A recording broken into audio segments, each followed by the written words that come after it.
सोमघाट का यात्रा। इंदुमती युग की हत्या करना चाहती थी, लेकिन उससे युग की क्षमता का बिल्कुल भी अंदाजा नहीं था। इसीलिए जब उसने युग पर अंतमेघ प्रहार किया था, तो उसका तलवार युग के गर्दन से टकराने से पहले ही युग द्वारा तैयार किए गए एक बेहद ही मजबूत अदृश्य दीवार से टकराकर दो टुकड़ों में टूट गई थी और उसमें से एक टुकड़ा तेजी से आकर उसके सीने में जा धंसी, जिससे इंदुमती बहुत बुरी तरह से घायल होकर अखाड़े में गिर गई थी। इस वक्त वो जमीन पर पड़ी युग के बातों को याद कर करके खेद महसूस कर रही थी। वो रो रही थी कि आखिर उसने युग के साथ ऐसा क्यों किया। जल्द ही अत्यधिक रक्तस्राव के कारण इंदुमती अखाड़े में बेहोश हो जाती है। हालांकि उसे कुछ होता नहीं है, क्योंकि जल्द ही अखाड़े में उपस्थित कई वैद्य शीघ्रता से उसका उपचार कर देते हैं और उसे कई उच्च गुणवत्ता के औषधि प्रदान करते हैं, जिससे इंदुमती कुछ ही देर में पूरी तरह से स्वस्थ हो जाती है। इस वक्त वो अपने पिता के बगल में बैठी थी। उसे अपने किए पर पछतावा हो रही थी, लेकिन अब उसमें हिम्मत नहीं थी युग के सामने जाने की। और वैसे जाए भी तो किस मुंह से। फिलहाल अखाड़े में फाइनल का 5वां तलवारबाजी मुकाबला चल रहा था, जो राजकुमार निशांत और राजकुमार रणविजय के बीच हो रहा था। लगभग 100 हमलों के आदान प्रदान के बाद राजकुमार निशांत राजकुमार रणविजय को हरा देता है। इसके बाद फाइनल का अंतिम लड़ाई राजकुमार रणविजय और राजकुमारी सोनाली के बीच होता है, जिसमें लगभग 30 हमलों के आदान प्रदान के बाद राजकुमार रणविजय राजकुमारी सोनाली को हरा देता है। अब क्योंकि युग ने इंदुमती को हरा दिया था और इंदुमती ने राजकुमार निशांत और राजकुमार रणविजय को हरा दिया था, इसलिए उन दोनों में से कोई भी युग से मुकाबला करने का गुजारिश नहीं करते हैं, क्योंकि वो जान रहे थे कि वो कुछ भी कर ले हार उन्हीं के खेमे में आएगी। इसलिए बेमतलब का वो लोग अपना उपहास नहीं बनवाना चाहते थे। अब प्रतियोगिता समाप्त हो चुकी थी और अब समय आ गया था पुरस्कार वितरण करने का। तभी प्रबंधक महोदय तेज आवाज में घोषणा करते हुए कहते हैं, सज्जनों एवं देवियों, आप सभी ने देखा कि चारों भाग के प्रतियोगिताओं में सबसे उत्कृष्ट प्रदर्शन राजकुमार युग का रहा है, इसलिए इस वर्ष के प्रतियोगिता में पहला स्थान राजकुमार युग का है, जबकि राजकुमारी इंदुमती, राजकुमार निशांत, राजकुमार रणविजय और राजकुमारी सोनाली क्रमशः दूसरे, तीसरे, चौथे और 5वें स्थान पर हैं। इन पांचों योद्धाओं ने अपना उत्कृष्ट प्रदर्शन करके युवा योद्धा जगत को सुशोभित किया है। और रही बात उन योद्धाओं का जो टॉप 5 के योद्धाओं में अपना स्थान बनाने में असफल रहे, तो उनसे मेरा निवेदन है कि आप सभी लोग अपना मनोबल न कम करें और कड़ी परिश्रम करें, ताकि अगली बार आप भी ऐसा प्रदर्शन कर पाए। इतना कहने के बाद प्रबंधक महोदय अपने सहकर्मी से कहकर उनसे पुरस्कार लाने के लिए कहते हैं। थोड़ी ही देर में प्रबंधक महोदय के सहकर्मी 5 धनुष और 10 बेशकीमती पत्थर लेकर वहां प्रस्थान करते हैं। ये पांचों धनुष कोई साधारण धनुष नहीं थे, पांचों के पांचों जादुई धनुष थे, लेकिन उनमें सभी की क्षमता अलग अलग थी। जैसे एक धनुष 7वें श्रेणी का धनुष था, जो प्रथम स्थान वाले योद्धा को दिया जाना था, जबकि उनमें से 2 धनुष 5वें श्रेणी के धनुष थे, जिसे क्रमशः दूसरे स्थान और तीसरे स्थान पर आने वाले योद्धाओं को दिया जाना था, जबकि उनमें से 2 धनुष चौथे श्रेणी के धनुष थे, जिसे क्रमशः चौथे स्थान और 5वें स्थान पर आने वाले योद्धाओं को दिया जाना था। इन धनुषों की सबसे अच्छी खासियत ये थी कि इनमें तीर की आवश्यकता नहीं पड़ती थी। जब भी कोई योद्धा इन धनुषों का मंत्र जाप करके धनुष की डोरी को तानता था, तो धनुष में स्वयं ही उच्च गुणवत्ता की तीर आ जाती थी, जो 10 मील दूर स्थित लक्ष्य को भी बहुत ही सहजता से भेद सकती थी। इन धनुषों को पाना हर युवा योद्धा की ख्वाहिश होती थी, इसीलिए उन धनुषों को जैसे ही पुरस्कार मेज पर लाया जाता है, सभा में मौजूद सभी योद्धा उन धनुषों को पाने की इच्छा से देखने लगते हैं, खासकर वो युवा योद्धा जिनका प्रतियोगिता में बेहतर प्रदर्शन नहीं था। वो लोग तो उन धनुषों को देखकर कसमें खाने लगे थे कि इस बार वो इतना परिश्रम करेंगे कि अगली बार उन्हें भी एक जादुई धनुष मिल जाए, वो भी 7वें श्रेणी का। वहीं रही बात बेशकीमती पत्थर की, तो पहले स्थान पर आने वाले योद्धा को 5 बेशकीमती पत्थर और दूसरे स्थान पर आने वाले योद्धा को 2 बेशकीमती पत्थर और तीसरे से 5वें स्थान पर आने वाले योद्धाओं को एक बेशकीमती पत्थर दिए जाने थे, जो योद्धाओं को आत्मनिर्भर बनने के लिए दिया जाता था, ताकि उन्हें अपने युद्ध कौशल को बेहतर करने के लिए किसी भी तरह के संसाधन को खरीदने के लिए धन को लेकर परेशानी न हो। इसके अलावा एक और पुरस्कार थी, जिसके लिए 5 योद्धाओं को पुरस्कार वितरण के बाद एक विशेष स्थान पर ले जाया जाना था। फिलहाल पुरस्कार के मेज पर उपलब्ध हो जाने के बाद प्रबंधक महोदय तेज आवाज में कहते हैं, तो सबसे पहले 5वें स्थान पर आने वाली हमारी प्रियतम राजकुमारी सोनाली यहाँ पर शीघ्रता से उपस्थित हो। प्रबंधक महोदय का बात सुन राजकुमारी सोनाली के चेहरे पर बड़ी सी मुस्कान तैर जाती है और तभी वो अपने स्थान से उठकर पुरस्कार स्थल पर चली जाती है, जिसके बाद प्रबंधक महोदय राजकुमारी सोनाली को ढेर सारी बधाइयां देते हैं और भविष्य में एक महान योद्धा बनने का आशीर्वाद जिसे सुनते हुए राजकुमारी सोनाली बहुत खुश थी। उसे अपने ऊपर गर्व हो रहा था और इससे भी ज्यादा उसके पिता जो वहीं पास में बैठे थे उन्हें उसके ऊपर गर्व हो रही थी।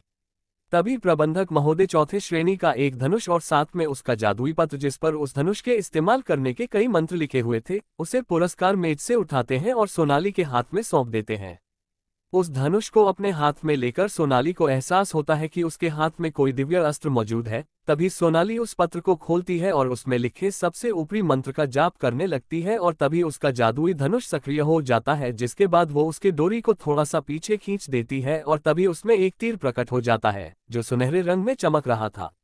तभी सोनाली तीर की दिशा आसमान में करके धनुष के डोरी को थोड़ा और पीछे खींचती है और छोड़ देती है और तभी वो जादुई तीर बिजली से भी तेज गति से हवा को चीरते हुए आसमान में समा जाती है, जिसके तुरंत बाद आसमान में वो तीर पटाखे की तरह विस्फोट होकर चारों तरफ सुनहरा रंग बिखेर देती है, जिसे देखते हुए सभी लोग बेहद उत्साहित होकर जोर जोर से तालियां बजाने लगते हैं। जिसके बाद प्रबंधक महोदय एक बेशकीमती पत्थर उठाते हैं और सोनाली को देकर उसे विदा कर देते हैं। इसके बाद प्रबंधक महोदय चौथे स्थान पर आने वाले योद्धा यानी कि राजकुमार रणविजय को बुलाते हैं और उसे भी उसका पुरस्कार दे देते हैं, जिसके बाद वो भी सोनाली की तरह आसमान में एक तीर छोड़ता है जिससे आसमान फिर से सुनहरे रंग में चमकने लगता है। और फिर इसी तरह प्रबंधक महोदय राजकुमार निशांत और राजकुमारी इंदुमती को भी उनका पुरस्कार दे देते हैं। वहीं पुरस्कार लेते हुए भी इंदुमती का ध्यान अपने पुरस्कार पर कम और युग पर ज्यादा था। वो बार बार पलट पलट कर युग को ही देखे जा रही थी। तभी प्रबंधक महोदय तेज आवाज में कहते हैं, इस प्रतियोगिता के पहले स्थान पर आने वाले राजकुमार युग पुरस्कार स्थल पर उपस्थित हों। अपना नाम सुन युग पुरस्कार स्थल पर पहुंच जाता है। वहीं युग को अपने सामने देख प्रबंधक महोदय बहुत खुश हो जाते हैं और उसका पीठ थपथपाते हुए उसे उसकी बहादुरी के लिए शाबाशी देते हैं और फिर उसे ढेर सारी बधाइयां देने के बाद उसे उसका पुरस्कार दे देते हैं। इस समय सभा में ऐसा कोई भी नहीं था जिसका ध्यान युग पर न हो। सभी की आंखों में युग के लिए सम्मान स्पष्ट रूप से झलक रही थी। वो युग जिसे प्रतियोगिता से पहले सभी लोग कमजोर और बेवकूफ समझते थे, अब वही युग सभी के लिए महान और विवेकी हो गया था। तभी युग मंत्र का जाप करते हुए अपने 7वें श्रेणी के धनुष का डोरी तेजी से खींचता है और तभी उसमें सतरंगी तीर प्रकट हो जाता है, जिससे युग आसमान की ओर छोड़ देता है। युग के कमान से निकला तीर पलक झपकते ही 10 किलोमीटर ऊपर पहुंच जाता है और तभी उसमें एक जोरदार विस्फोट हो जाता है जिससे आसमान में 7 रंग बिखर जाते हैं, जिसे देखना सभी के लिए बेहद रुचिकर था। और तभी सभा में तालियों की गड़गड़ाहट की जोरदार आवाज गूंजने लगती है। सभी लोग युग से बेहद खुश थे। वहीं कुछ लोगों की आंखों में युग के लिए नफरत पनप रही थी। उनकी आंखों में युग सुई की तरह चुभ रहा था। वो लोग कौन थे और उन्हें युग से नफरत क्यों थी, ये बातें भविष्य में जरूर सामने आएंगी और तब या तो युग के जीवन में बहुत बड़ा परिवर्तन होगा या फिर उन्हीं लोगों के। फिलहाल प्रतियोगिता समाप्त हो चुकी थी, इसीलिए अब धीरे धीरे करके सभी लोग प्रतियोगिता केंद्र से जाने लगे थे। वहीं प्रतियोगिता केंद्र के बाहर एक बहुत बड़ा शाही रथ खड़ा था जिसमें 7 लोग सवार थे, जिनमें से 5 राजकुमार युग, राजकुमारी इंदुमती, राजकुमार निशांत, राजकुमार रणविजय और राजकुमारी सोनाली थे, जबकि बाकी के 2 प्रतियोगिता के प्रबंधक और प्रबंधक के महामंत्री थे। ये सभी लोग सोमघाट जा रहे थे। सोमघाट बिलासपुर साम्राज्य के निकट में स्थित एक ऐसा पवित्र स्थल था जहां एक दैवीय तालाब मौजूद थी। दैवीय तालाब एक ऐसा तालाब था जिसमें दिव्य जल भरी हुई थी। उसकी खासियत ये थी कि उस तालाब की पानी हमेशा खौलती रहती थी और यदि कोई भी उस तालाब में स्नान कर लेता था तो उसका शरीर वज्र की तरह कठोर हो जाती थी और साथ में शरीर में मौजूद सारी कमियां भी दूर हो जाती थी। हालांकि उस तालाब में स्नान करना आम जनता से लेकर राजाओं तक के लिए वैध नहीं था। यदि कोई भी अपनी मर्जी से उसमें स्नान करने की कोशिश करता था तो उसकी क्षणिक मौत हो जाती थी, क्योंकि वो ईश्वरीय संपदा थी। इसलिए उसमें स्नान करने के लिए कई राजाओं को मिलकर एक यज्ञ करना पड़ता था, जिसके बाद स्वयं ईश्वर प्रकट होकर उन्हें 5 अमूल्य कंगन देते थे, जिसे पहनकर कोई भी आसानी से उस तालाब में नहा सकता था। क्योंकि वो यज्ञ साल में केवल एक ही बार होता था, इसलिए हर साल केवल 5 ही कंगन ईश्वर की ओर से उन्हें भेंट होता था, जो एक बार इस्तेमाल करने के बाद स्वयं ही नष्ट हो जाता था। यही कारण था कि भाग्यशाली लोग ही उस तालाब में स्नान कर पाते थे। और उसी दिव्य तालाब में स्नान करने के लिए इन 5 को सोमघाट ले जाया जा रहा था, जो अपने आप में बहुत बड़ी बात थी। हर साल यज्ञ के बाद जो 5 कंगन प्राप्त होते थे वो शक्ति परीक्षण प्रतियोगिता में उच्च 5 स्थान प्राप्त करने वाले युवा योद्धाओं को दे दिया जाता था, ताकि वो दैवीय तालाब में स्नान करके खुद को और मजबूत बना सके। फिलहाल अब तक वो शाही रथ प्रतियोगिता केंद्र से सोमघाट के लिए रवाना हो चुकी थी। वो शाही रथ तेजी से सोमघाट की ओर बढ़ रही थी। उस शाही रथ में दो गद्दी आमने सामने लगी हुई थी, जिसमें से एक पर युग प्रबंधक महोदय और महामंत्री बैठे हुए थे, जबकि दूसरे पर इंदुमती, रणविजय, निशांत और सोनाली बैठी हुई थी। इंदुमती युग के ठीक सामने बैठी हुई थी और इसी के साथ वो अपनी हिरनी जैसी आंखों से बार बार युग को ही देखे जा रही थी, जबकि युग ने अपने हाथ में एक पुस्तक पकड़ा हुआ था और उसका ध्यान उस पुस्तक के अध्ययन में था। वहीं युग के कंधे पर बैठी शिखा कब से टुकुर टुकुर इंदुमती को ही देखे जा रही थी। उसे समझ नहीं आ रही थी कि इंदुमती आखिर उसके युग को कब से क्यों देख रही है। अब आगे क्या होने वाला है? ... कैसा होगा ये सफर? दैवीय तालाब और एक रहस्यमयी संत। शाही रथ प्रतियोगिता केंद्र से सोमघाट के लिए रवाना हो चुकी थी और तेजी से मार्ग पर आगे बढ़ती जा रही थी। वहीं युग के कंधे पर बैठी शिखा टकटकी लगाए इंदुमती को ही देखे जा रही थी। उसे समझ नहीं आ रही थी कि इंदुमती की ध्यान युग से हट क्यों नहीं रही है, आखिर वो इस तरह से युग को क्यों देख रही है। ये सोचते हुए शिखा इंदुमती को ही देखे जा रही थी। वो उसके चेहरे पर झलक रहे भाव को पढ़ने की कोशिश कर रही थी, लेकिन उसे कुछ भी समझ नहीं आ रही थी। तभी शिखा मन ही मन खुद से कहती है, मुझे ऐसा क्यों लग रहा है कि इस लड़की का युग से कोई गहरा संबंध है। इसकी आंखें साफ साफ कह रही है कि वो युग से बहुत सारी बातें करना चाहती है, लेकिन क्या? इतना कहते हुए शिखा इंदुमती के आंखों में गौर से देखते हुए एक मंत्र बुदबुदाने लगती है और तभी इंदुमती के आंखों से तेजी से एक पतली प्रकाश की किरण निकलकर शिखा की आंखों में समा जाती है। ये वाकया इतनी तेजी से हुआ था कि किसी को भी, यहाँ तक कि इंदुमती को भी इसकी भनक न लग सकी कि अभी अभी शिखा ने उसके साथ क्या किया था। वहीं वो पतली प्रकाश किरण जो इंदुमती की आंखों से निकलकर शिखा की आंखों में समा गई थी, वो वास्तव में इंदुमती की याददाश्त की प्रतिलिपि कॉपी थी, जो अब शिखा की याददाश्त से जुड़ चुकी थी। इंदुमती के याददाश्त को पढ़कर शिखा सारे माजरे को समझते हुए खुद से कहती है, अच्छा तो ये बात है, तभी तो मैं कहूँ कि ये लड़की युग को इस तरह से क्यों देख रही है।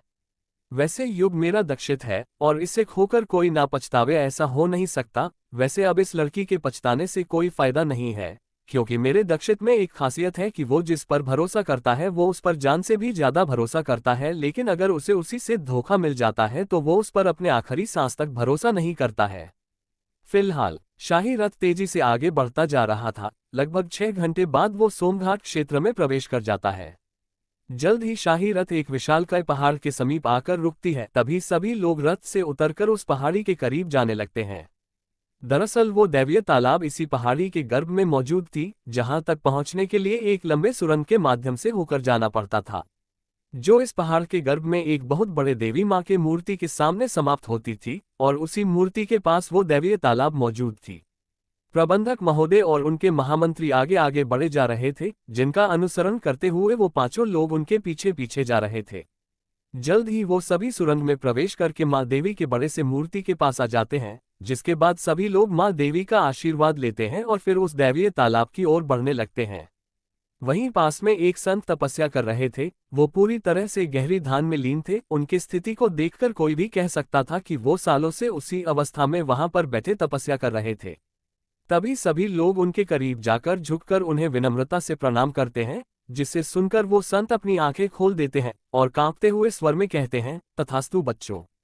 इतना कहते हुए उन महान संत की नजर जैसे ही युग और उसके कंधे पर बैठे शिखा पर जाती है, उन्हें देखकर अचानक से उनकी कमजोर आंखों में जान आ जाती है। तभी वो युग और शिखा को देखते हुए चौंककर मन ही मन कहते हैं, फ्लश्ड इन दोनों शरीरों में मौजूद आत्माएं तो राजकुमार दक्षित और राजकुमारी संयुक्ता की हैं। ओपन माउथ फेस, लेकिन ये कैसे संभव है? क्या ये दोनों 1000 साल पहले वाले इतिहास को फिर से दोहराने के लिए आए हैं? लेकिन 1000 साल पहले तो उस महाविनाशिनी जीनीबाई ने इन दोनों के आत्माओं को कैद कर दिया था, तो फिर ये दोनों आजाद कैसे हो गए? वहीं उन संत को युग को टकटकी लगाकर देखता देख प्रबंधक महोदय उनसे कहते हैं, क्या बात है गुरुदेव, आप राजकुमार युग को इस तरह से क्यों देख रहे हैं? प्रबंधक महोदय का बात सुन वो संत गंभीर स्वर में कहते हैं, कुछ नहीं महाराज, बस यूं ही मेरी ध्यान उस युवा पर चली गई थी। हालांकि वो संत प्रबंधक महोदय से वो बात नहीं बताते हैं जो उन्होंने युग और शिखा में देखा था, क्योंकि फिलहाल उन्हें इस बात की पूरी तरह से पुष्टि नहीं हुई थी। अभी तो उन्होंने केवल अपने दिव्य दृष्टि से उन दोनों के पहचान का अनुमान लगाया था, और अगर उन्हें ये बात पूरी तरह से स्पष्ट भी हो जाएगी कि वो दोनों वास्तव में राजकुमार दक्षित और राजकुमारी संयुक्ता ही है, तो भी वो इस बात को उजागर नहीं करेंगे, क्योंकि अगर ये बात दुनिया के सामने आ गई कि राजकुमार दक्षित और राजकुमारी संयुक्ता फिर से इस दुनिया में आ चुके हैं, तो बुरी शक्तियों से जुड़े लोग चौकन्ना हो जाएंगे और फिर इससे इन दोनों को खतरा हो सकता है। लेकिन फिलहाल उन्हें केवल इस बात की अंदेशा थी। तभी प्रबंधक महोदय उन पांचों को एक एक अमूल्य कंगन देकर उस दिव्य तालाब में स्नान करके उन्हें अपनी अपनी क्षमता बढ़ाने के लिए कहते हैं। जिसके बाद वो पांचों लोग उन अमूल्य कंगन को अपने अपने हाथ में पहन लेते हैं और फिर खौलते हुए पानी से भरे उस दैवीय तालाब की ओर बढ़ने लगते हैं।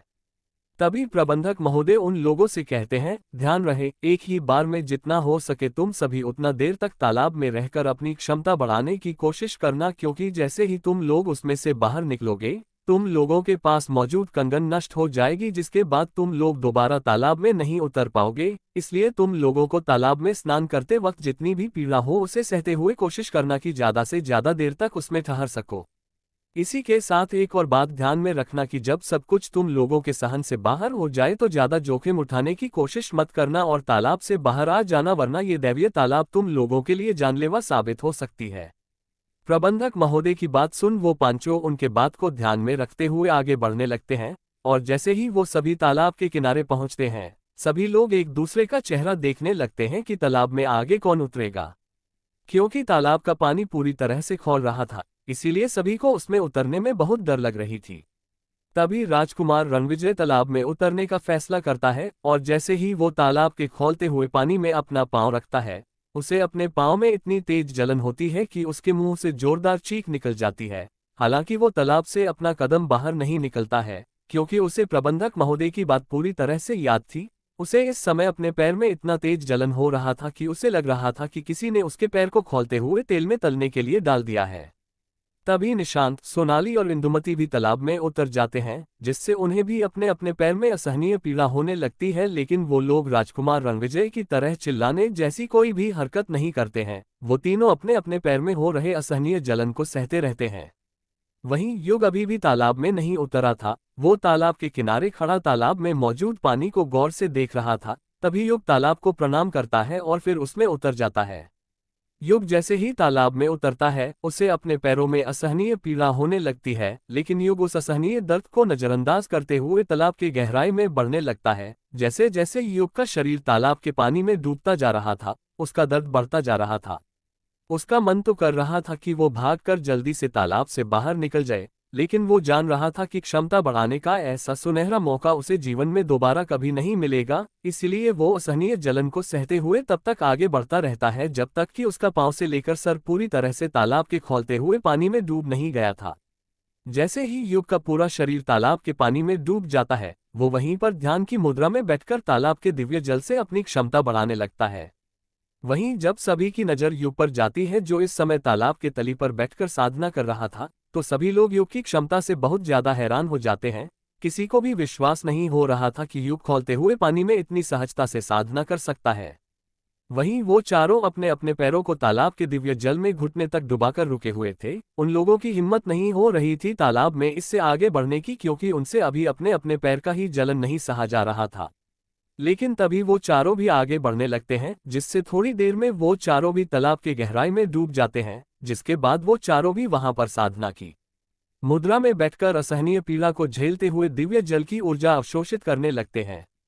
कुछ ही देर बाद सोनाली अपने जले हुए शरीर को लेकर जल्दी से तालाब से बाहर आ जाती है। उससे जितना सहा जा सकता था उसने उतना कोशिश कर लिया था, लेकिन इससे ज्यादा वो तालाब में रुकने में सक्षम नहीं थी। तालाब से बाहर आते ही वो जमीन पर बैठ जाती है और जोर जोर से सांस लेने लगती है।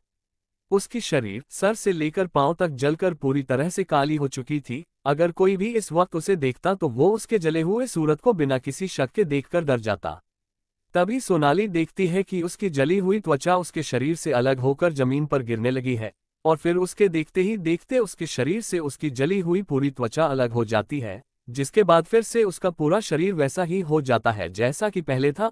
और इतना ही नहीं, अब उसके त्वचा की चमक पहले से भी बढ़ चुकी थी, जिससे वो पहले से भी खूबसूरत लगने लगी थी। क्योंकि वो जान रही थी ये दिव्य जल का असर है, इसीलिए उसे हैरानी नहीं होती है, लेकिन वो अपने बढ़े हुए क्षमता से इस वक्त बहुत खुश थी। कुछ ही देर में जब इंदुमती का भी सहन सीमा जब चरम पर पहुंच जाती है तो वो भी अपनी जली हुई शरीर लेकर तालाब से जल्दी से बाहर आ जाती है। जिसके बाद उसका भी शरीर सोनाली की तरह कुछ ही समय में पूरी तरह से ठीक हो जाती है। अब तो वो पहले से भी कहीं ज्यादा खूबसूरत लगने लगती है। वहीं थोड़ी ही देर में राजकुमार रणविजय और फिर निशांत भी अपना अपना जला हुआ शरीर लेकर तालाब से बाहर आ जाते हैं, जबकि युग अभी भी तालाब में ही था।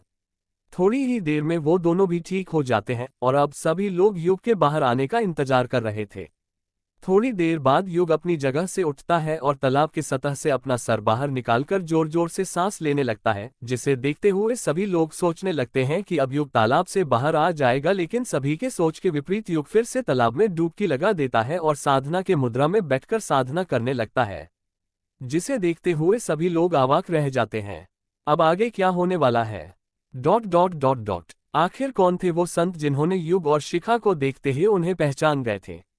संयुक्ता की समस्या। सोनाली, इंदुमती, निशांत और रणविजय चारों कुछ ही देर में दैवीय तालाब से बाहर आ चुके थे, जबकि युग अभी भी दैवीय तालाब से बाहर नहीं निकला था, जिस वजह से सभी लोग बहुत ज्यादा हैरान थे। किसी को भी विश्वास नहीं हो रहा था कि युग की दृढ़ इच्छाशक्ति इतनी मजबूत हो सकती है।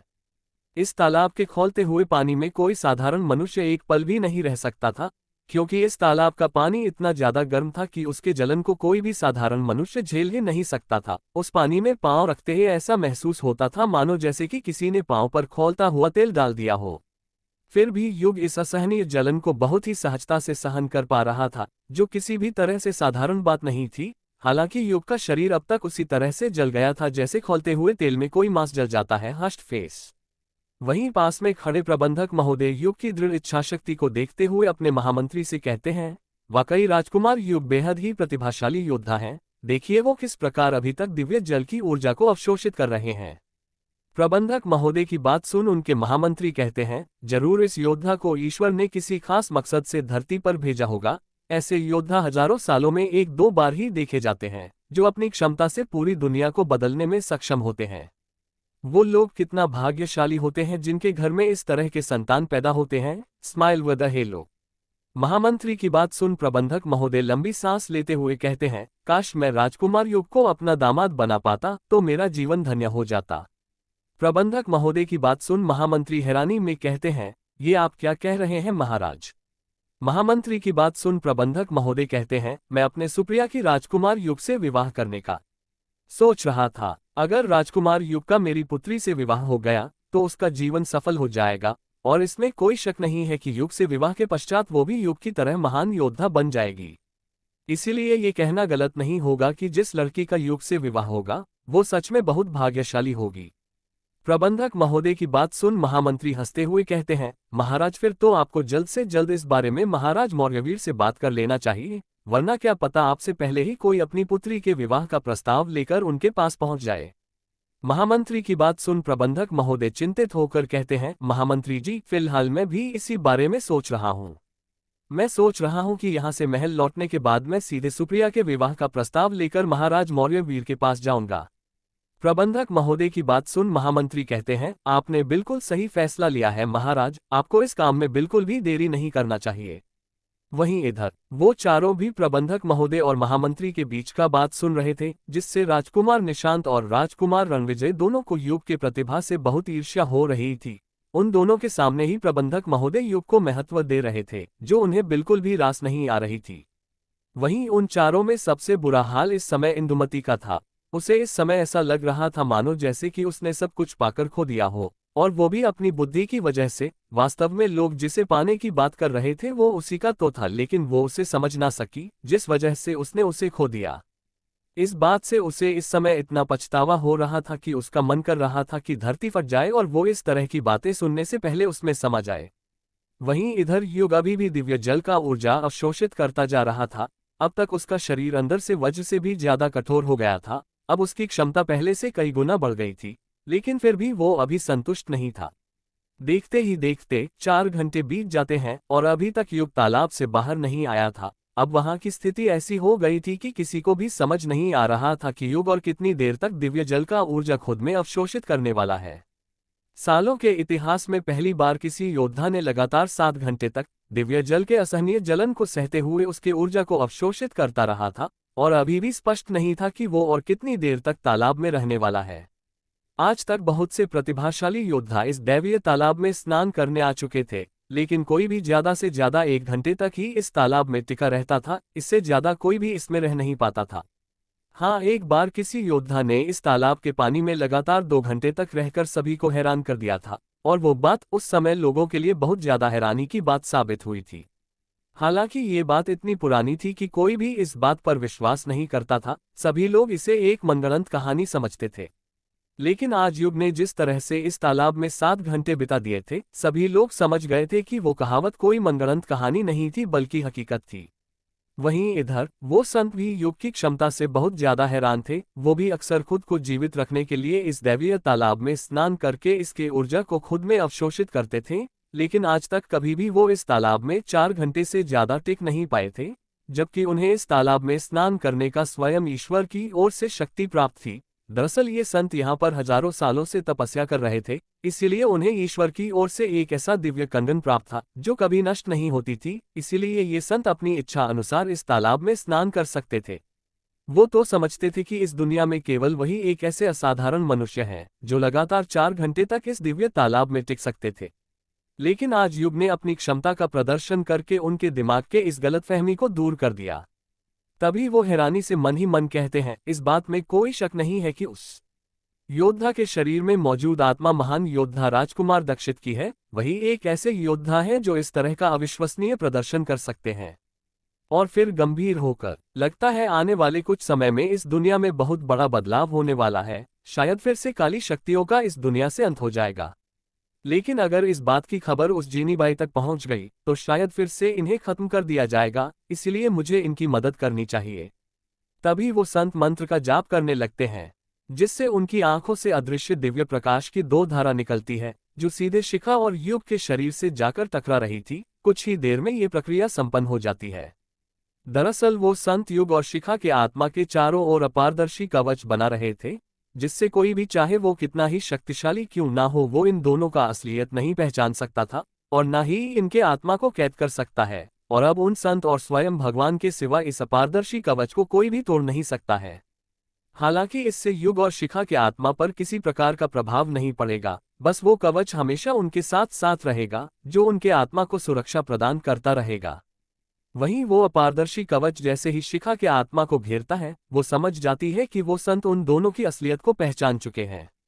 नोट: आध्यात्मिक संकेत बात करने की एक ऐसी गुप्त विद्या जिसे केवल वही सुन सकते हैं जिनके बीच आध्यात्मिक संकेत का आदान प्रदान होता है। तभी वो उन संत को आध्यात्मिक संकेत भेजकर प्रणाम करती है, जिसे सुनकर वो संत संयुक्ता को आध्यात्मिक संकेत भेजते हुए कहते हैं, महारानी संयुक्ता, कृपया मुझे प्रणाम करके शर्मिंदा न करें। उन संत का आध्यात्मिक संकेत पाकर संयुक्ता कहती है, महात्मा आप एक संत हैं और एक संत की उपाधि ईश्वर के समकक्ष होती है, इसीलिए कृपया मुझे ऐसा ना कहें। संयुक्ता की बात सुन वो संत आध्यात्मिक संकेत के माध्यम से कहते हैं, महारानी भले ही मैं एक संत हूँ लेकिन मेरी स्थिति आपके समकक्ष नहीं है। आपने अकेले ही काली शक्तियों का अंत करके पूरे दुनिया को एक कर दिया था, जो एक संत कभी भी नहीं कर सकता है, इसीलिए आप लोगों के लिए भगवान के समकक्ष हैं और कोई भगवान मुझे प्रणाम करे ऐसा पाप मैं अपने सर पर नहीं ले सकता। उन महान संत की बात सुन संयुक्ता हंसने लगती है और उनसे कहती है, महात्मा क्या आप मुझे बता सकते हैं कि मेरा वास्तविक शरीर इस समय कहाँ है? संयुक्ता की बात सुन वो संत अपना आंख बंद कर लेते हैं और मंत्र उच्चारण करने लगते हैं। कुछ समय बाद वो अपना आंख खोलकर संयुक्ता को आध्यात्मिक संकेत भेजते हुए कहते हैं, महारानी संयुक्ता, अब आपको अपने पुराने शरीर का ख्याल छोड़ देना चाहिए। उन संत की बात सुन संयुक्ता गंभीर होकर पूछती है, महामहिम आप ऐसा क्यों कह रहे हैं? संयुक्ता की बात सुन वो संत चिंतित होकर कहते हैं, क्योंकि आपके पुराने शरीर को उस जीनीबाई ने नष्ट कर दिया है। उन संत का बात सुन संयुक्ता हैरानी में कहती है, लेकिन महामहिम ईश्वर से मुझे ऐसी शक्ति प्राप्त हुई थी कि कोई भी मेरे शरीर को कभी नष्ट नहीं करता सकता था, फिर उसने ऐसा कैसे किया?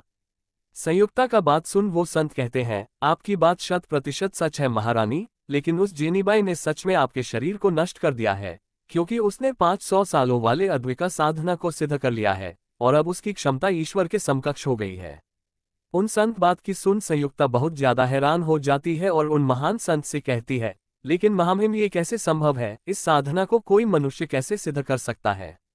संयुक्ता की बात सुन वो संत कहते हैं, महारानी मैं आपके हैरानी को समझ सकता हूँ, लेकिन ये बात सच है। उन संत की बात सुन संयुक्ता उनसे पूछती है, महामहिम तो क्या मुझे हमेशा बिना शरीर के इसी तरह से भटकना पड़ेगा? संयुक्ता की बात सुन वो संत कुछ देर तक सोचने के पश्चात कहते हैं, नहीं महारानी, आप चाहे तो आपको फिर से एक नया शरीर प्राप्त हो सकती है। उसके लिए आपको दिव्य गात्र साधना सिद्ध करना पड़ेगा, लेकिन शायद आप ऐसा नहीं करना चाहेंगी, क्योंकि इस साधना से आपको एक नया शरीर तो प्राप्त हो जाएगा, लेकिन आपकी याददाश्त से जुड़ी सब कुछ नष्ट हो जाएंगे। उन संत का बात सुन संयुक्ता परेशान होते हुए उनसे कहती है, महामहिम, क्या इसका कोई उपाय नहीं है? क्योंकि अगर मेरी याददाश्त चली गई तो मुझे कैसे पता चलेगा कि मेरा लक्ष्य क्या है? संयुक्ता की बात सुन वो संत कहते हैं, इसका उपाय तो बहुत ही सरल है, लेकिन उसके लिए आपको एक विश्वासपात्र साथी की जरूरत होगी, जो शायद आपके दक्षित से बेहतर और कोई नहीं हो सकता है। आपको इस साधना को करने से पहले अपनी सारी याददाश्त को अपने दक्षित के याददाश्त से जुड़नी होगी, जिसके बाद आप बिना किसी डर के इस साधना को सिद्ध करके एक नया शरीर प्राप्त कर सकती हैं, और उसके बाद राजकुमार दक्षित को आपके याददाश्त को आपको वापस लौटानी होगी। हालांकि कहने को तो ये बात बहुत आसान है, लेकिन अगर राजकुमार दक्षित ने आपको आपका याददाश्त नहीं लौटाया तो आप अपने याददाश्त को कभी भी प्राप्त नहीं कर पाएंगी। अब आगे क्या होने वाला है? ... क्या संयुक्ता दिव्य गात्र साधना को सिद्ध करेगी? ... क्या वो इसके लिए युग से अपना पहचान साझा करेगी? ... क्या होगा जब युग को अपने पिछले जीवन से जुड़ी बातें पता चलेंगी तो?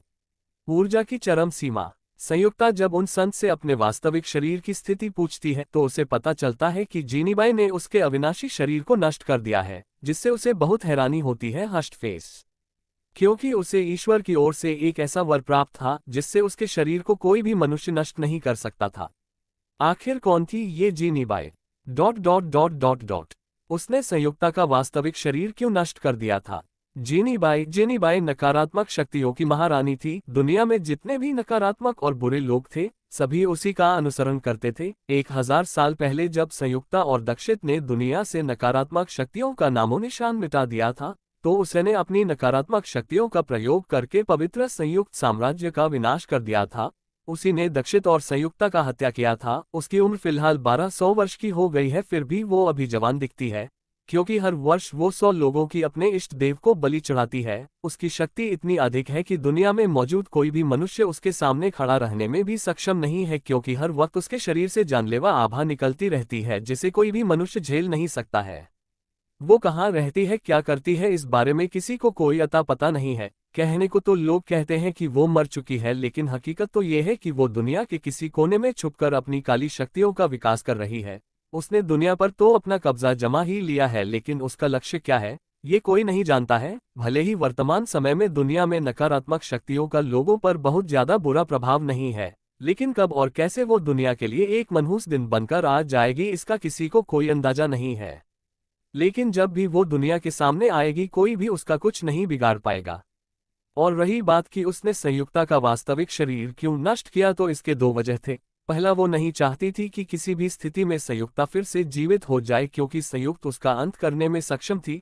और दूसरा, वो संयुक्ता के अविनाशी शरीर की ऊर्जा अवशोषित करना चाहती थी, क्योंकि संयुक्ता का वास्तविक शरीर पूरी तरह से पवित्र था और साथ में ईश्वर से उसे कई वर प्राप्त थे, जिस वजह से उसका शरीर इतना शक्तिशाली था कि कोई भी अगर उसके शरीर का ऊर्जा अवशोषित कर लेता तो उसकी क्षमता बहुत ज्यादा बढ़ जाती। संयुक्ता के शरीर से ऊर्जा अवशोषित करने के लिए ही जीनीबाई ने 500 सालों तक लगातार साधना करके अद्विका साधना को सिद्ध किया था, जो कि इतनी कठिन साधना है कि कोई भी मनुष्य चाहे वो साधारण हो या असाधारण इस साधना को सिद्ध नहीं कर सकता है। 500 सालों तक किसी साधना को लगातार करने के लिए बहुत ज्यादा इच्छाशक्ति और धैर्य की जरूरत पड़ती है, जो कि एक इंसान में कतई नहीं हो सकता। लेकिन उसके क्या राज थे और उसने कैसे इस साधना को सिद्ध कर लिया, ये एक रहस्य है जिसका खुलासा जीनीबाई ही कर सकती है। फिलहाल सभी लोग युग के अविश्वसनीय प्रदर्शन से बहुत ज्यादा हैरान थे। किसी को भी युग की क्षमता का अंदाजा नहीं लग पा रहा था, क्योंकि अब तक 13 घंटे बीत गए थे, फिर भी युग दैवीय तालाब से बाहर नहीं आया था। और फिर इसी तरह देखते ही देखते एक दिन बीत जाते हैं और युग अभी तक दैवीय तालाब से बाहर नहीं निकला था। उसका शरीर अब तक जलकर पूरी तरह से काला हो गया था, फिर भी उसने अभी तक हार नहीं माना था। तभी प्रबंधक महोदय युग को देखते हुए हैरानी में कहते हैं, कहीं राजकुमार युग इस तालाब के ऊर्जा को अवशोषित करके ऊर्जा की चरम सीमा पर पहुंचने की कोशिश तो नहीं कर रहे हैं ना, क्योंकि ऐसे में उनकी जान जा सकती है। ऊर्जा की चरम सीमा पर कोई देवता ही पहुंच सकते हैं। ऊर्जा की चरम सीमा, ये एक ऐसी स्थिति थी जिसमें शरीर में दिव्य गुण आ जाते थे। हालांकि इस स्थिति पर कोई मनुष्य नहीं पहुंच सकता था, क्योंकि मानव शरीर इतनी मजबूत नहीं होती थी कि वो लगातार 3 दिन तक इस तालाब के दिव्य जल के जलन को सह सके। अगर कोई ऐसा करने का कोशिश भी करेगा तो उसका शरीर जलकर भस्म हो जाएगा। क्योंकि ऐसा करने का कोशिश बहुत से असाधारण लोगों ने किया, लेकिन उनका शरीर तो 2 घंटे बीतते बीतते नष्ट हो जाती थी। हालांकि इस वक्त बात युग की हो रही थी, जिसने लगातार 1 दिन तक दिव्य जल के जलन को सह लिया था, तो शायद हो सके वो इस स्थिति पर पहुंचने में कामयाब हो जाए। लेकिन युग ऐसा कर पाएगा, इसकी 2% है संभावना की जा सकती थी, क्योंकि अब तक युग का शरीर बहुत बुरी तरह से जल चुका था, और अगर सब कुछ इसी तरह से चलता रहा तो जल्द ही युग का शरीर नष्ट हो जाएगा। देखते ही देखते 1 दिन और बीत जाती है और अब युग की स्थिति बहुत खराब हो गई थी। युग के शरीर को देखने में ऐसा लग रहा था कि कुछ ही पलों में उसका शरीर नष्ट हो जाएगा। हालांकि ऐसा कुछ भी हो नहीं रहा था। अब सभी लोग अपनी अपनी सांसें थामकर युग को ही देखे जा रहे थे। सभी लोग सब कुछ भूलकर इस समय केवल इस बात पर ध्यान दे रहे थे कि क्या युग ऐसा करने में कामयाब हो पाएगा या फिर उसकी मौत हो जाएगी। समय बीतता जा रहा था और सबकी धड़कनें तेज होती जा रही थी। वहीं शिखा और वो संत दोनों समझ गए थे कि युग ऐसा करने में कामयाब हो जाएगा, क्योंकि जिस पर स्वयं ईश्वर का हाथ हो वो कैसे असफल हो सकता है। अभी तो शुरुआत है, युग को अभी दुनिया से नकारात्मक शक्तियों का नामोनिशान मिटाना है, उसे फिर से पवित्र संयुक्त साम्राज्य खड़ा करना है। तो ऐसा कैसे हो सकता है कि वो इस काम में असफल हो जाए। देखते ही देखते तीसरा दिन भी बीत जाता है और तभी दैवीय तालाब में मौजूद दिव्य जल अविश्वसनीय रूप से लाल रंग में बदल जाता है। इसी के साथ अचानक से देवी माँ की मूर्ति के पास मौजूद घंटियां जोर जोर से बजने लग जाती है। गुफा भी अंदर से पूरी तरह से कांपने लगता है और तभी देवी माँ के मूर्ति के आंख से दिव्य प्रकाश की 2 धारा निकलती है और सीधे युग के शरीर से जा टकराती है, जिससे युग का शरीर तेजी से मजबूत होने लग जाता है। वहीं दिव्य प्रकाश इतना तेजी से उत्सर्जित हो रहा था कि मजबूरन सभी को अपना अपना आंख बंद करना पड़ जाता है। वहीं वो संत जो अपनी दिव्य दृष्टि से सब कुछ देख पा रहे थे, वो अपनी चिंता जाहिर करते हुए कहते हैं, क्योंकि अब राजकुमार युग दिव्य जल के ऊर्जा की चरम सीमा पर पहुंच गए हैं। इससे स्पष्ट हो गया है कि भगवान ने स्वयं उन्हें इस धरती पर भेजा है और वो वास्तव में ईश्वर का ही रूप है। इसीलिए मुझे यहाँ मौजूद सभी का याददाश्त मिटाना होगा, वरना इस घटना के बारे में यदि दुनिया वालों को पता चल गई तो इस घटना के बारे में जीनीबाई को भी पता चल जाएगा। और इसमें कोई शक नहीं है कि जैसे ही उसे इस बारे में पता चलेगा वो राजकुमार युग का हत्या कर देगी। थोड़ी देर बाद जब सब कुछ सामान्य हो जाता है तब युग अपनी आंखें खोलता है और दैवीय तालाब से बाहर आ जाता है। उसका शरीर इस समय दिव्य पुरुष की तरह चमक रहा था। उसके शरीर से एक मजबूत पवित्र आभा निकल रही थी। वो इस समय इतना खूबसूरत दिख रहा था कि किसी की भी नजर उस पर से हट नहीं रही थी। उसे देखने में सभी को ऐसा लग रहा था मानो जैसे कि भगवान स्वयं उनके सामने प्रकट हुए हैं। जल्द ही युग का शरीर सामान्य हो जाता है। हालांकि अब उसकी क्षमता बहुत ज्यादा बढ़ गई थी। उसके शरीर में दिव्य गुण आ गए थे जो कि एक मानव शरीर में कभी नहीं आ सकता था। तभी युग उन संत के पास आकर उन्हें प्रणाम करते हुए कहते हैं, महात्मा को प्रणाम। युग की बात सुन वो संत कहते हैं, आयुष्मान भव। इतना कहते हुए उन संत के चेहरे पर प्रसन्नता छाई हुई थी। तभी वो संत एक मंत्र बुदबुदाने लगते हैं और तभी उनके हाथ में एक थाली प्रकट हो जाती है जिसमें कुछ मात्रा में खाने की सामग्री थी। तभी वो संत उस थाली में मौजूद खाने के उस सामग्री में से कुछ हिस्सा युग को देते हुए कहते हैं, राजकुमार इसे ग्रहण करे, ये प्रसाद है। उन संत की बात सुन युग प्रसाद ग्रहण कर लेता है। तभी वो संत एक एक करके सभी को प्रसाद देने लगते हैं। हालांकि वो सभी को प्रसाद इसलिए नहीं दे रहे थे क्योंकि उन्होंने अभी किसी पूजा अर्चना को संपन्न किया था, बल्कि वो प्रसाद देने के नाम पर उन सभी की याददाश्त मिटा रहे थे। हालांकि उन्होंने युग और शिखा की याददाश्त नहीं मिटाई थी। अब उनके और युग और शिखा के सिवा इस घटना के बारे में वहां पर किसी को कुछ पता नहीं था। उन तीनों को छोड़कर सभी लोग सोच रहे थे कि आज ही वो लोग दिव्य जल में स्नान करने आए थे और अब उनके वापस जाने का समय आ चुका है। थोड़ी ही देर बाद सभी लोग गुफा से निकल जाते हैं और शाही रथ में सवार होकर सोमघाट से रवाना हो जाते हैं। एक पहर बाद युग जन्नत साम्राज्य के अपने शाही महल में पहुंच गया था। वो इस समय अपने माँ और पिता के सामने खड़ा था। युग के क्षमता प्रदर्शन से उसकी ख्याति दूर दूर तक फैल गई थी, जिस वजह से उसके पिता का सर गर्व से ऊंचा हो गया था। तभी उसकी माँ उसके माथे को चूमते हुए बहुत खुश होकर उससे कहती है, मेरे प्यारे बेटे, मुझे पता था कि तुम शक्ति प्रदर्शन प्रतियोगिता में अव्वल आओगे। इतना कहते हुए युग की माँ की आंखों में खुशी के आंसू थे। वहीं पास खड़ी युग की बहनें उससे बधाइयां दे रही थी, जबकि उसके सभी भाई उसके लिए उपहार लेकर खड़े थे। वहीं पास खड़ी युग के पिता के दूसरी पत्नियों के चेहरे पर भी मुस्कान थी। उन लोगों के दिल में भी युग के लिए एक अलग स्तर का स्नेह था। थोड़ी देर बाद युग अपने कमरे में होता है। इस समय शिखा उसके कंधे पर बैठी थी। तभी शिखा युग से गंभीर होकर कहती है, राजकुमार, मुझे आपसे कुछ जरूरी बात साझा करनी है। क्या आप कुछ समय के लिए दिव्य लॉकेट की दुनिया में चले गए? शिखा की बात सुन युग उससे पूछता है, आखिर ऐसी कौन सी बात है जिसे तुम मुझसे यहाँ पर साझा नहीं कर सकती हो?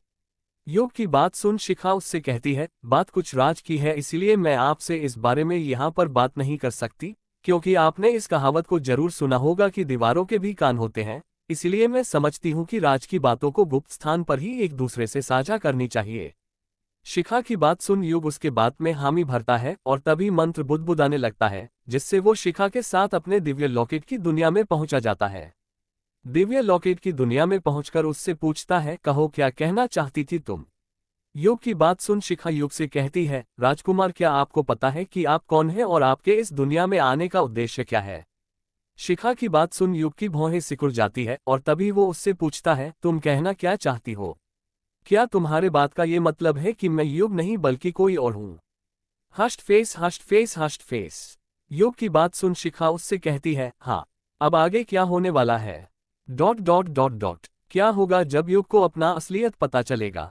युग का पूर्व जन्म। जब युग शिखा से कहता है कि क्या तुम्हारे बात का ये मतलब है कि मैं युग नहीं बल्कि कोई और हूं? हस्ट फेस हस्ट फेस हस्ट फेस। तो युग की बात सुन शिखा उससे कहती है, हाँ। शिखा की बात सुन युग हंसते हुए उससे कहता है, टीयर्स ऑफ जॉय, ये कैसा मजाक है शिखा? युग की बात सुन शिखा गंभीर होकर उससे कहती है, मैं आपसे मजाक नहीं कर रही हूँ राजकुमार, सच में आप युग नहीं बल्कि कोई और है। शिखा की बात सुन युग उसे गौर से देखते हुए कहता है, शिखा, तुम किस आधार पर यह बात कह रही हो कि मैं युग नहीं बल्कि कोई और हूँ? जबकि ना तो मैंने भेष बदला है और ना ही मैं तुम्हारी तरह कोई आत्मा हूँ जो युग के शरीर में आकर अपना डेरा जमाया होऊंगा। मैंने जब से होश संभाला है तब से मैंने खुद को इसी महल में पाया है। मेरी माँ सारिका और मेरे पिता मौर्य वीर हैं और मैं इन्हीं लोगों के गोद में खेलते हुए बड़ा हुआ हूँ। तो तुम ही बताओ कि क्या मेरा कोई दूसरा पहचान हो सकता है? दरअसल युग को लग रहा था कि शिखा उसके बारे में सोच रही है कि वो वास्तव में युग नहीं बल्कि कोई और है जिसने खुद को युग के भेष में बदला हुआ है। फिलहाल युग की बात सुन शिखा उससे कहती है, हाँ, आपका एक दूसरा पहचाना है जो आपका वास्तविक पहचान है। शिखा की बात सुन युग हैरान हो जाता है। उसने उम्मीद नहीं किया था कि शिखा फिर से उससे ऐसा कहेगी, हालांकि उसको इस बात पर विश्वास नहीं हो रहा था। और होगा भी कैसे, बचपन से अभी तक उसने खुद को युग के ही रूप में देखा है, और अगर उसकी कोई दूसरी पहचान है तो उसे इस बारे में पता क्यों नहीं है? कम से कम उसे तो पता होना चाहिए था ना। ऐसा सोचने के लिए युग के पास स्पष्ट कारण था, क्योंकि अभी तक उसने ऐसे जितने भी लोगों के बारे में सुना था जिनका वास्तव में कोई दूसरा पहचान होता था, उन्हें अपने वास्तविक पहचान के बारे में पता होता था, लेकिन उसे तो सभी आम इंसानों की तरह ही कुछ भी नहीं पता है, जिसका एक ही मतलब है कि उसका कोई दूसरा पहचान नहीं है। तभी वो हंसते हुए उससे कहता है, अच्छा, तो तुम ही बताओ कि मैं कौन हूँ? मैं भी जान ही लेता हूँ कि मेरा कौन सा एक ऐसा पहचान है जिससे मैं अभी तक अनजान हूँ। जब शिखा देखती है कि युग उसके बात को मजाक में ले रहा है, तो वो गंभीर होकर से कहती है, आप मेरी बात को मजाक में क्यों ले रहे हैं राजकुमार? मुझ पर विश्वास कीजिए, मैं आपसे बेफिजूल की कोई भी बात नहीं कर रही हूँ। शिखा की बात सुन युग कहता है, मैं तुम्हारी बात को मजाक में क्यों न लूं? तुम्हारी बात ही ऐसी है कि कोई भी उस पर विश्वास न कर पाए। युग की बात सुन शिखा उससे कहती है, आप मुझे कुछ समय दीजिए, मैं थोड़ी देर में आ रही हूँ, जिसके बाद मैं सिद्ध करूंगी कि आपकी वास्तविक पहचान क्या है। युग से इतना कहकर शिखा उसके कंधे पर से जमीन पर कूदकर दौड़ते हुए वहां के जंगल में चली जाती है। थोड़ी देर बाद जब वो वापस आती है तो वो अपने आत्मा रूप में थी। शिखा के आत्मा को दूर से ही देखकर युग को अपनी आंखों में सुकून मिलती है। वाकई शिखा बहुत ज्यादा खूबसूरत थी। उसकी खूबसूरती को देखते हुए ये कहना गलत नहीं होगा कि वो इंदुमती से भी कहीं गुना खूबसूरत थी। हिरनी की तरह बड़ी बड़ी पुतली वाली कजरारी आंखें, गुलाबी होंठ जो किसी संतरे की दो टुकड़ों की तरह आपस में चिपकी हुई हैं, पतली छोटी सी नाक, गालों पर हल्की उभार, सुराहीदार गर्दन, उभरी हुई छाती, कमाल का फिगर जिसे एक बार देख लेने के बाद कोई भी उस पर से अपना नजर न हटा पाए, लंबी लंबी गोरी टांगे। कुल मिलाकर वो स्वर्ग से उतरी हुई कोई अप्सरा लग रही थी। लेकिन वास्तविकता ये था कि उसके इतना खूबसूरत होने के बावजूद भी आत्मा होने की वजह से कोई उसे छू नहीं सकता था। शिखा को अपनी तरफ आता हुआ देखकर युग सोच रहा था कि अगर शिखा की आत्मा इतनी खूबसूरत है तो उसका वास्तविक शरीर कितना खूबसूरत होगा। युग इसकी कल्पना करने में भी सक्षम नहीं हो पा रहा था। तभी शिखा उसके पास आकर मंत्र बुदबुदाने लगती है और तभी उसके सामने एक मूर्ति प्रकट हो जाती है, जिसे देखते हुए शिखा युग से पूछती है, क्या आप जानते हैं कि ये मूर्ति किसकी है? युग उस मूर्ति को गौर से देखते हुए कहता है, हाँ, इन्हें कौन नहीं जानता है, ये महान योद्धा दक्षित है। युग की बात सुन शिखा उससे कहती है, क्या आपको पता है कि आपका पुनर्जन्म हुआ है और पिछले जन्म में आप कोई और नहीं बल्कि महान योद्धा दक्षित थे? शिखा की बात सुन युग की आंखें फैल जाती है। तभी वो अविश्वास में शिखा से कहता है, ये क्या कह रही हो शिखा, मैं और महान योद्धा दक्षित, ये कैसे संभव है? और फिर परेशान होकर, तुम आखिर मुझसे इस तरह की बातें क्यों कर रही हो? युग की बात सुन शिखा गंभीर होकर उससे कहती है, मैं आपसे वही बता रही हूं जो सत्य है। शिखा की बात सुन युग उससे कहता है, मैं नहीं मान सकता, कहाँ वो महान योद्धा और कहाँ मैं एक आम योद्धा। हम दोनों के बीच किसी तरह का मेल ही नहीं है। युग की बात सुन शिखा उससे कहती है, आप मेरी बात पर विश्वास कीजिए राजकुमार, मैं आपसे जो भी कह रही हूं वो 100% सच है। शिखा की बात सुन युग परेशान होकर उससे कहता है, वरीड शिखा, मुझे समझ नहीं आ रहा है कि तुम किस आधार पर यह बात कह रही हो कि मैं पिछले जन्म में महान योद्धा दक्षित था। युग की बात सुन शिखा उससे कहती है, क्योंकि मैं कोई और नहीं तुम्हारी संयुक्ता हूं। मैं वही संयुक्ता हूं जिसे तुम खूब प्यार करते थे। मैं वही संयुक्ता हूं जिससे तुम विवाह करने वाले थे। मैं वही संयुक्ता हूं जिसे जीनीबाई ने धोखे से तुमसे छीन लिया था। मैं वही संयुक्ता हूं जिसने तुम्हारे बदौलत इस दुनिया से 1000 साल पहले नकारात्मकता का विनाश कर दिया था। मैं वही संयुक्ता हूं जिसे लोग महारानी संयुक्ता के नाम से जानते हैं। शिखा की इतनी बात सुन युग बहुत ज्यादा परेशान हो जाता है। उसे कुछ भी समझ नहीं आ रहा था कि शिखा उससे इस तरह की बातें क्यों साझा कर रही है। इन बातों से वो क्या साबित करना चाहती है? तभी शिखा उससे कहती है, मैं जान रही हूं कि तुम्हें कुछ भी याद नहीं होगा, इसलिए मैं तुम्हें तुम्हारे पूर्व जन्म की सैर पर ले जाऊंगी, जिसके बाद तुम्हें खुद ही याद आ जाएगा कि तुम्हारी वास्तविकता क्या है। युग से इतना कहकर संयुक्ता फिर से एक मंत्र बुदबुदाने लगती है और तभी उन दोनों के सामने एक बड़ा सा जादुई द्वार खुल जाता है, जिसमें से बहुत से रंग के प्रकाश निकल रहे थे। उस जादुई द्वार को देखकर युग हैरानी में उससे कहता है, ये तो वही जादुई द्वार है ना जिसमें प्रवेश करने पर कोई भी अपने पूर्व जन्म की भ्रमण कर सकता है। युग की बात सुन संयुक्ता उससे कहती है, हाँ, तुमने बिल्कुल सही पहचाना, तुम इसमें जैसे ही प्रवेश करोगे तुम अपने पूर्व जन्म की दुनिया में चले जाओ। हालांकि ये एक जादुई दुनिया है जिसका इस्तेमाल करके कोई भी अपने पूर्व जन्म की यादों को ताज़ा कर सकता है। इसमें तुम जन्म लेने से मरने तक का सफर तय करोगे, जो वास्तविक दुनिया के मुताबिक कुछ ही घंटों में पूरा हो जाएगी। मतलब तुम इस आभासी दुनिया में कुछ ही घंटों में अपने पिछले जीवन को देख लोगे। युग भी इस जादुई द्वार के बारे में अच्छे से जानता था। उसे पता था कि इस जादुई द्वार में जो भी प्रवेश करता था वो अपने पिछले जीवन को देख सकता था। इस जादुई द्वार की खासियत थी कि कोई भी मनुष्य इसमें बदलाव नहीं कर सकता था, क्योंकि ये ईश्वरीय संसाधन थी जिसका केवल मनुष्य उपयोग कर सकते थे। दुनिया में कुछ ही ऐसे गिने चुने लोग थे जो इस जादुई द्वार के माध्यम से लोगों को उनके पूर्व जन्म से अवगत कराते थे। हालांकि सभी कोई इस जादुई द्वार का इस्तेमाल नहीं कर सकते थे, क्योंकि इसका उपयोग करने के लिए भी एक लंबी साधना करनी पड़ती थी, जिसके बाद ही किसी को इस जादुई द्वार का उपयोग करने का शक्ति प्राप्त होता था। तभी युग एक नज़र संयुक्ता को देखता है और संदेह के भाव में मन ही मन खुद से कहता है, कहीं शिखा की बात सच तो नहीं है ना? कहीं सच में मैं योद्धा दक्षित तो नहीं हूं ना? लेकिन ऐसा कैसे संभव है? युग को किसी भी एंगल से इस बात पर विश्वास नहीं हो रही थी। तभी वो एक लंबी सांस लेता है और उस जादुई द्वार में प्रवेश कर जाता है और तभी उसके आंखों के सामने अंधेरा छा जाती है। जब उसे होश आती है तो वो खुद को बिस्तर पर पाता है। उसके छोटे से शरीर पर लंगोट लपेटा हुआ था। उसके बगल में कोई सोया हुआ था। शायद वो उसकी पूर्व जन्म की माँ थी और अभी अभी ही उसका जन्म हुआ है। युग सिर्फ इस जीवन को महसूस कर पा रहा था। वो ना तो बोल पा रहा था, ना ही उठ पा रहा था। वो इस समय बिल्कुल किसी ऐसे बच्चे की तरह व्यवहार कर रहा था जिसका अभी अभी जन्म हुआ।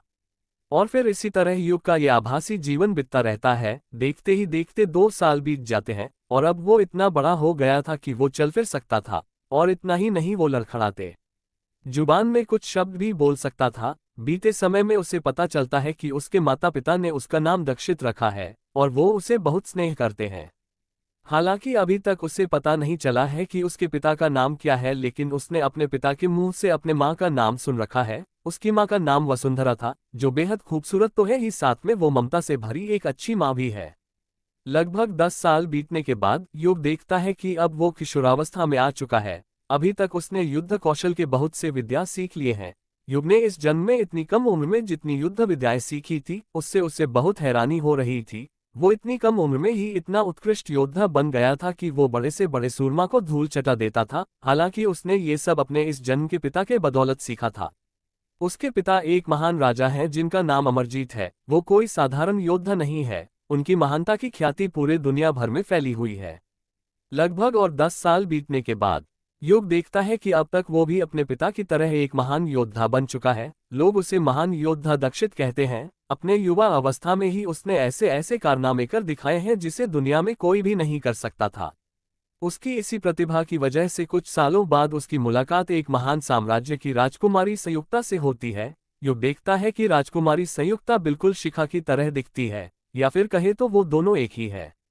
कुछ ही समय तक एक दूसरे के संपर्क में रहने के बाद दोनों को एक दूसरे से बहुत प्रेम हो जाता है। युग देखता है कि अब तक दक्षित के जीवन में बहुत से उतार चढ़ाव आ चुके हैं, फिर भी वो हमेशा हर मैदान में अव्वल ही आता है, जिस वजह से उसके चाहने वाले करोड़ों में है। आने वाले कुछ ही सालों में युग देखता है कि दक्षित के जीवन में बहुत बड़ा बदलाव आ चुका है। नकारात्मक शक्तियों से जुड़े लोगों ने उसके पूरे राज्य को खत्म कर दिया है। अब ना तो उसके पिता जीवित हैं और ना ही उसकी माता। आगे की कहानी अगले भाग में। युग को अब तक ये तो पता चल ही गया है कि वो पिछले जन्म में महान योद्धा दक्षिण था, लेकिन अभी वो और क्या देखने वाला है। दक्षित और संयुक्ता का होगा फिर से मिलन। युग इस समय अपने पूर्व जन्म की दुनिया में था। अब तक उसे अपने पूर्व जन्म की दुनिया में 2 दशक बीत चुके थे और अब वो तीसरे दशक को जी रहा था। अब तक उसने देखा कि कैसे उसका जन्म एक महान साम्राज्य में हुआ था और कैसे उसने होश आने से लेकर किशोरावस्था तक का समय एक महान योद्धा बनने में तय किया। इस समय तक उसका जीवन सुख शांति से भरा रहा था। इसके बाद जब वो युवावस्था में आया तो उसके जीवन में बहुत से उतार चढ़ाव आए। इस दौरान उसकी मुलाकात संयुक्ता से हुई और आगे चलकर उन दोनों को एक दूसरे से प्रेम भी हो गया। और कुछ साल बीत जाने के बाद युग ने देखा कि नकारात्मक शक्तियां दुनिया पर बहुत हावी हो चुकी थी। उन लोगों ने उसके साम्राज्य को खत्म कर दिया। उसके परिवार का अब कोई भी जीवित न रहा। और ऐसा नकारात्मक शक्तियों से जुड़े लोगों ने केवल उसी के साथ नहीं बल्कि उन लोगों ने ऐसा बहुत से राज्यों के साथ किया। वो लोग सभी राज्यों पर विजय प्राप्त करके पूरी दुनिया का सत्ता अपने हाथ में लेना चाहते थे और ऐसा करने में वो सभी कामयाब भी रहे। नकारात्मक शक्तियों से जुड़े लोगों ने एक एक करके सभी राज्यों को ध्वस्त करके उस पर अपना जीत का झंडा गाड़ दिया। अब पूरी दुनिया पर केवल नकारात्मक शक्तियों का शासन था। अब दुनिया में लूटपाट, हत्या, लोगों पर अत्याचार, जबरदस्ती, अपहरण और ऐसा कोई भी पाप का काम ना रहा जिसे वो लोग मासूम लोगों के साथ नहीं करते थे। कुछ ही समय में आम लोगों का जीवन एक गुलाम से भी बदतर हो गया। बहुत से ऐसी जगह जहां लोग नकारात्मक लोगों की बातें नहीं मानते थे और उनका विरोध करते थे, तो ऐसे लोगों को उनके खानदान सहित उनका नामोनिशान मिटा दिया जाता था। वहीं सभी से छुपकर एक गुप्त समुदाय भी पनप रही थी, जिसका समर्थन करने वाले सभी युवा योद्धा थे। इस समुदाय में अभी तक लगभग 2000 युवा योद्धा शामिल हो चुके थे।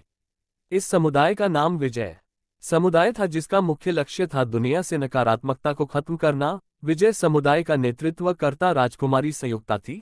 वहीं राजकुमार दक्षित भी उसमें शामिल था, लेकिन वो उसमें गुप्त रूप से शामिल था, जिसका पता केवल राजकुमारी संयुक्ता को ही था।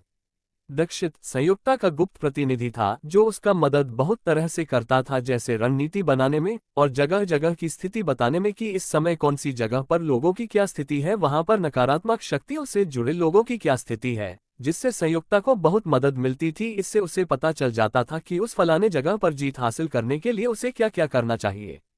मतलब संयुक्ता समुदाय का प्रतिनिधित्व करती थी और दक्षित उसे सही दिशा प्रदान करता था। जब भी संयुक्ता अपने समुदाय का प्रतिनिधित्व करते हुए कहीं पर हमला करती थी और उस लड़ाई में हारने लगती थी, तो दक्षित हारते हुए लड़ाई को जीत में बदल देता था। वाकई दक्षित की क्षमता अविश्वसनीय थी। वो अकेले ही हजारों योद्धाओं के समकक्ष था। उसे तरह तरह की जादुई विद्याएं आती थी, जिसका इस्तेमाल करके वो बड़े बड़े सूरमाओं को धूल चटा देता था। उसकी युद्ध कौशल इतनी बेहतर थी कि कोई भी उसके वार का सामना नहीं कर सकता था।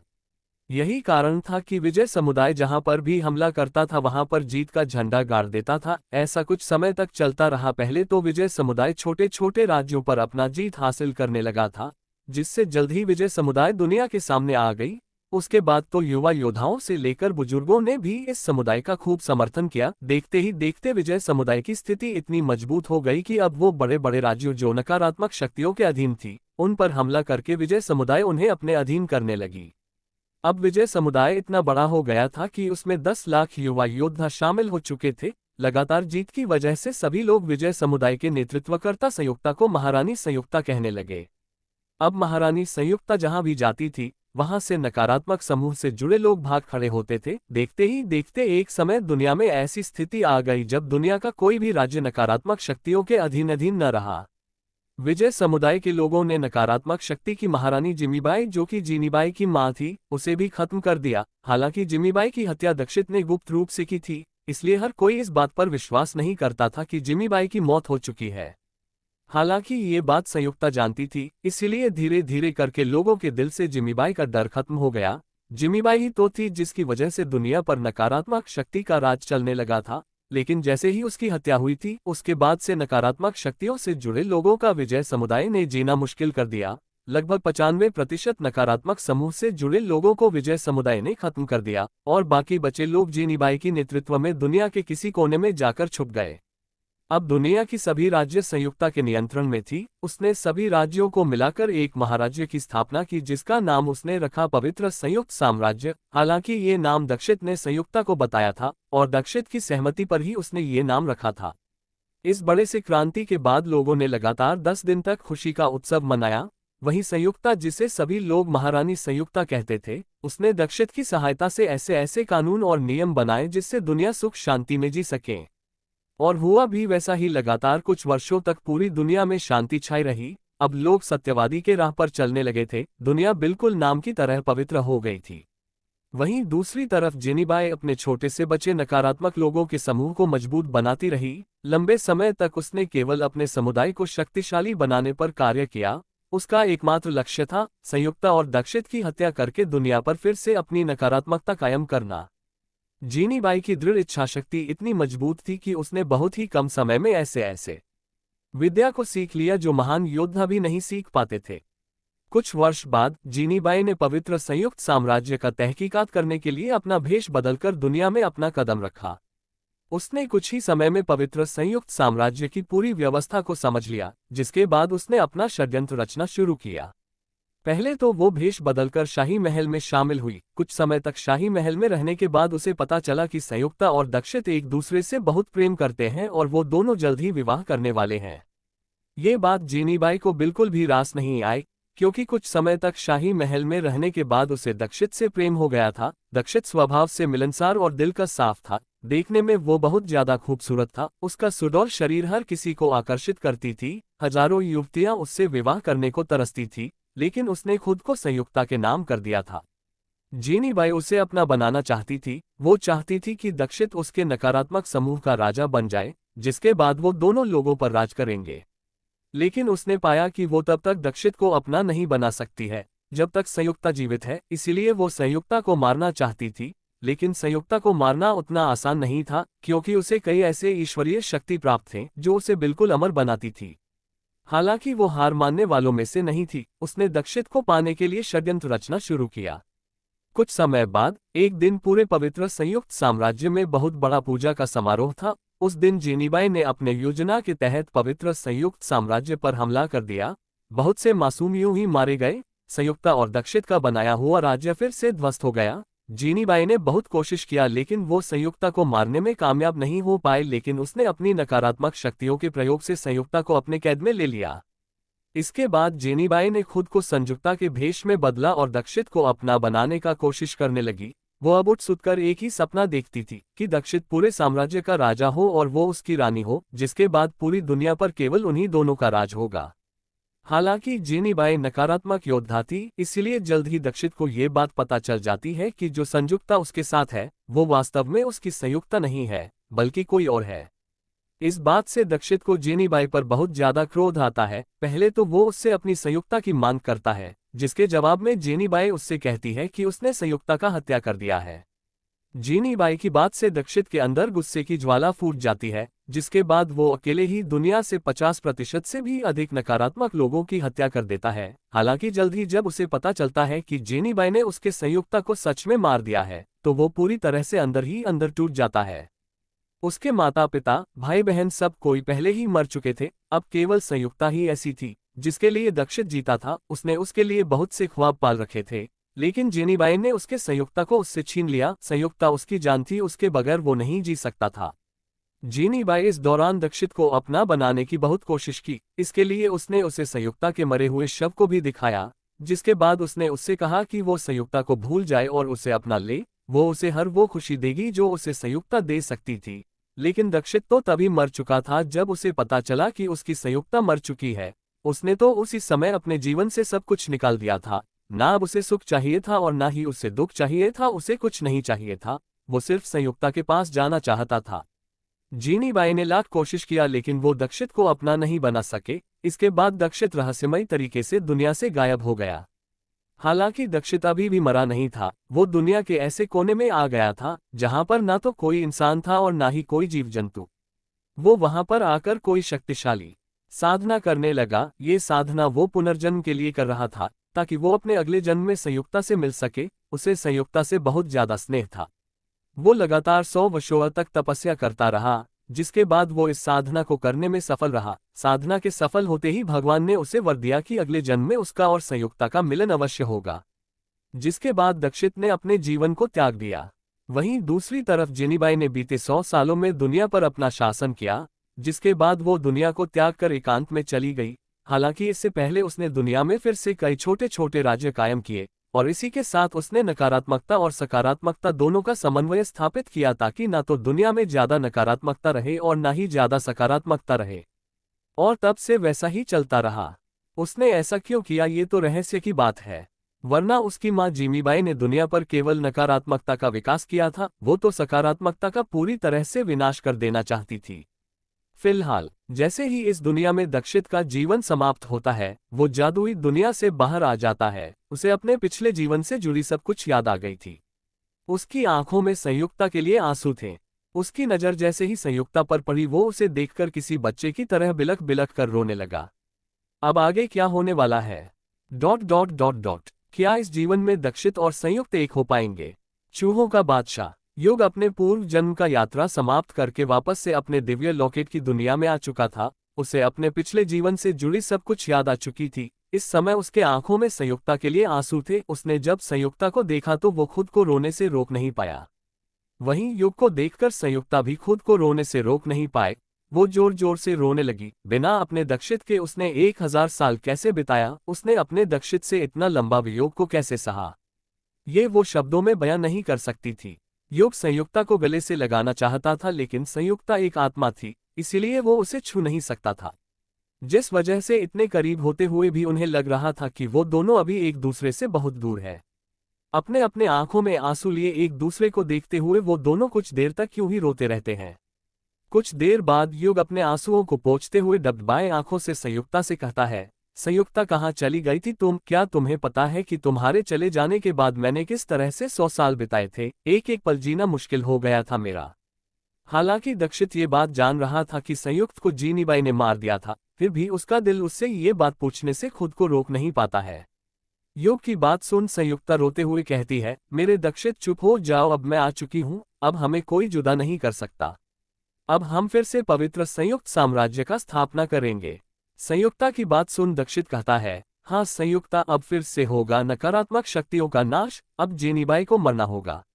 इतना कहते हुए युग के आंखों में गुस्सा स्पष्ट रूप से झलक रही थी। उसने ठान लिया था कि अब वो किसी भी हाल में जीनीबाई और उसके साम्राज्य को खत्म कर देगा। वो उसके बनाए हुए सारे नियमों और कानूनों को मिट्टी में मिला देगा। वो उसके वजूद में को मिटा देगा। युग को गुस्सा देख संयुक्ता उसे शांत कराते हुए कहती है, दक्षित, सब कुछ 1000 साल पहले जितना आसान नहीं है। जीनीबाई अब बहुत ज्यादा शक्तिशाली हो गई, दुनिया में कोई भी उसका मुकाबला नहीं कर सकता है।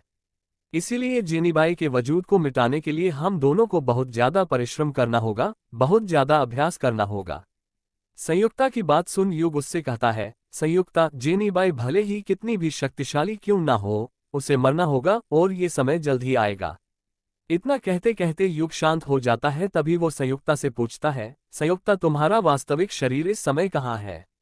दक्षित भी जानता था कि संयुक्ता का वास्तविक शरीर अविनाशी है, उसके शरीर को कोई भी नष्ट नहीं कर सकता है, इसलिए उसने संयुक्ता से ये बात पूछी थी। दक्षित का बात सुन संयुक्ता मायूस होकर उससे कहती है, जीनीबाई ने मेरे वास्तविक शरीर को नष्ट कर दिया। संयुक्ता की बात सुन युग हैरान होते हुए उससे पूछता है, एस्टोनिश्ड फेस, ये कैसे संभव है? वो तुम्हारे शरीर को कैसे नष्ट कर सकती है?